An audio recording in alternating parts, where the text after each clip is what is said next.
Hello everyone and welcome back to AmmoMart.com.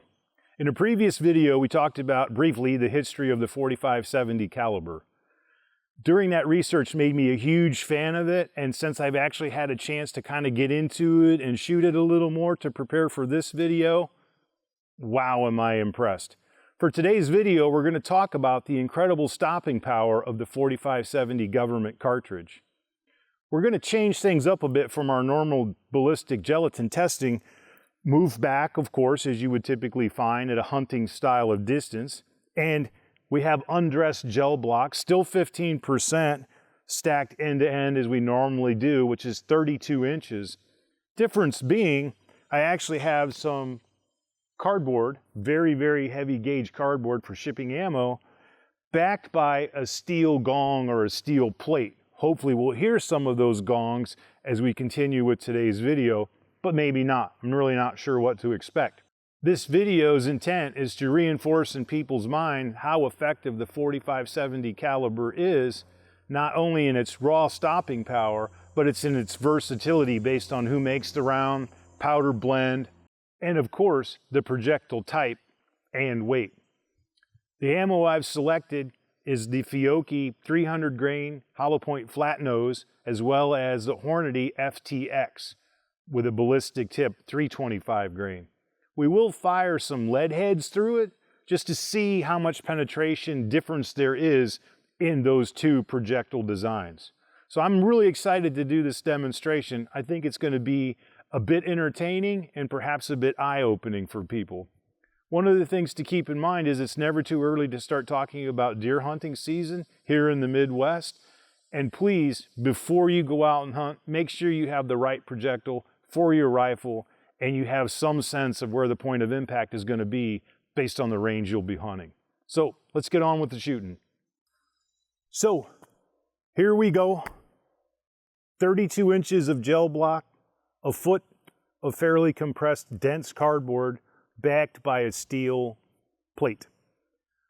My guess is that you'll hear an audible gong once the round actually strikes the target. We're going to begin with the 300 grain hollow point flat nose from Fiocchi. Testing was 1900 feet per second out of this rifle, as it attested to on the box. When we lengthened the barrel, of course, we got out to 2000. So different than our normal testing is we don't dress the gel block, no real need to do that. So what we're hoping to do is give a demonstration by not only the way the gel reacts, but by hopefully hearing an audible gong at the end of the shot. So without further ado, let's see what happens here. I'm going to get aimed in onto the target.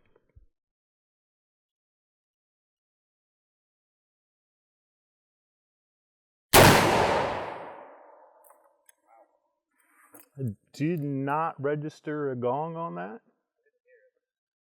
So I'm going to lever open and go investigate.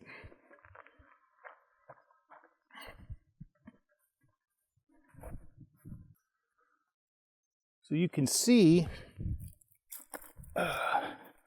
pick up our block here. So you can see we have an entry hole. You have some massive cavitation going on right here, even at the 16-inch mark. I did not hear an audible gong, so I'm going to separate this out. And it looks like, believe it or not, that round is right at the break in the gel.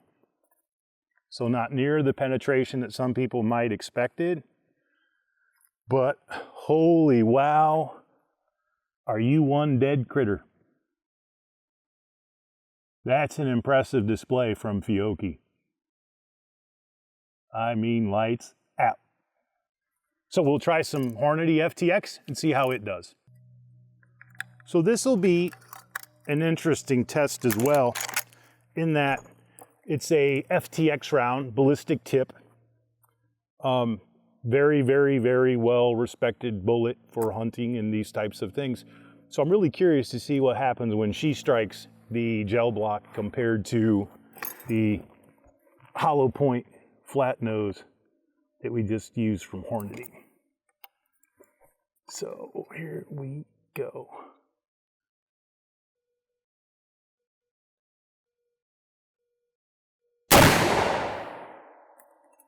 Also a hit.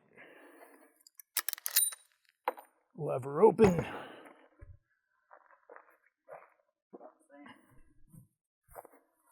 Yeah, no gong. Okay guys, that was the 325 FTX from Hornady. Really cool results. Massive cavitation right here.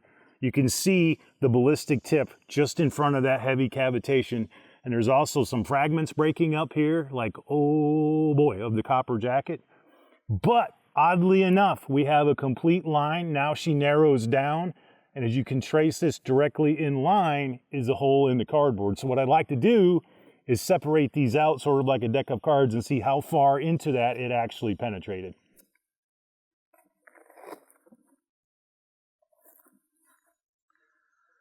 One Mississippi, two Mississippi, three, four. Oh guys, look how cool this is. Look how cool this is.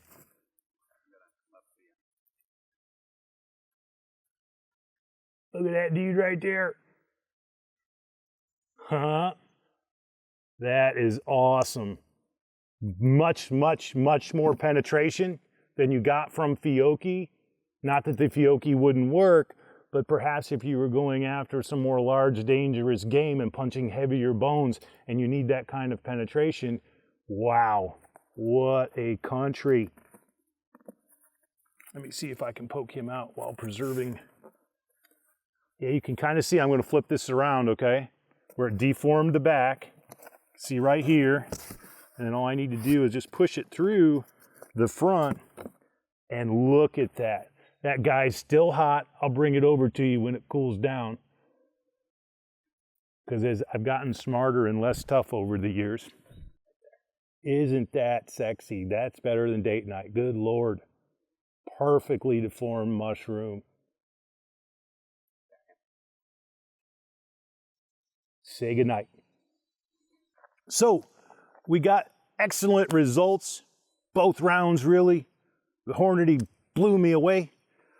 There are people, sometimes through necessity because you can't get more conventional style hunting rounds for their rifle, or there are some people who actually prefer hunting with the lead head, or somebody might call it a projectile design for cowboy action shooting.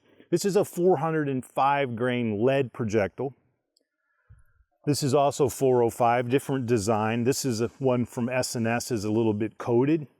So what I'm going to try to do is compare penetration related to this style of bullet.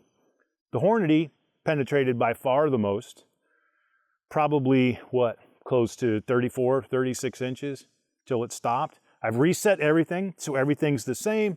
And once again, maybe we'll hear an audible gong or not. It's hard to say right now. But I'm going to put this guy on safe, get her loaded up, and see what happens. And get some stable base going here.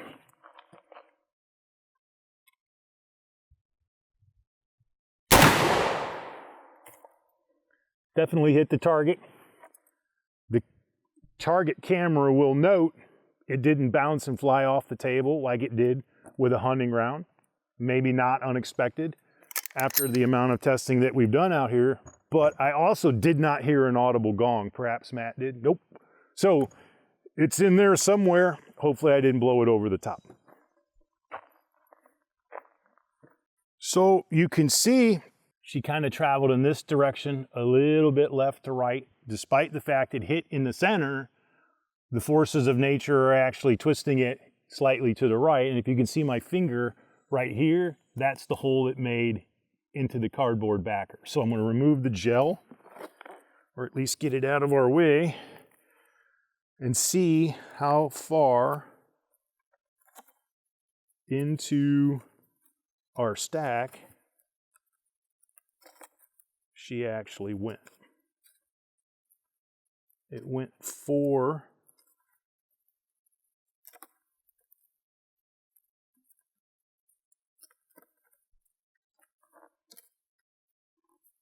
holes getting smaller, still have holes, still have holes.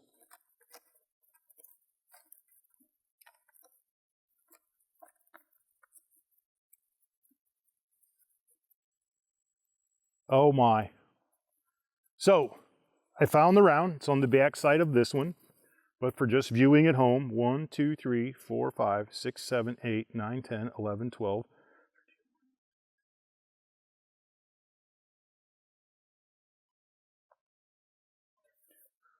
It went through 32 boxes, actually dented number 33. And if you can see, I'm going to try to carefully remove this. You can see it sticking out of what would be 32, correct? And slight deformity, you can see on the tip there, but all in all, you definitely get superior penetration, but none of the mushrooming, and if you can catch this on camera perhaps, almost none of the cavitation. This was over here, like this, and there is nothing but a straight pencil line, and we'll either take pictures or have it filmed when we get back. Really almost like a laser shot. So, depends on what you want, doesn't it? If you need superior penetration, good choice. If the idea is to get the goblins or Big Hairy Brown down on the ground, Hornady FTX or the Fiocchi, excellent choice. On some intellectual level, I think everybody's aware that the 4570 is an impressively powerful cartridge. Obviously, it dispatched many of American bison. It's still used on many dangerous North American big game hunts. But the thing that I came away with when doing this demonstration is the types of boxes that it can check are awfully impressive. There are rounds for penetration. There are rounds for maximum expansion and less penetration, and a combination of the two. I suppose that's just a byproduct of how long that it's been around, but to me, or at least in my mind, it is a pretty impressive choice if you had to go to one caliber in cases of zombie apocalypse or perhaps some sort of bug out or brush gun. In my mind, 4570 is the way to go, and I'm hoping to pick up the Uberti High Wall soon.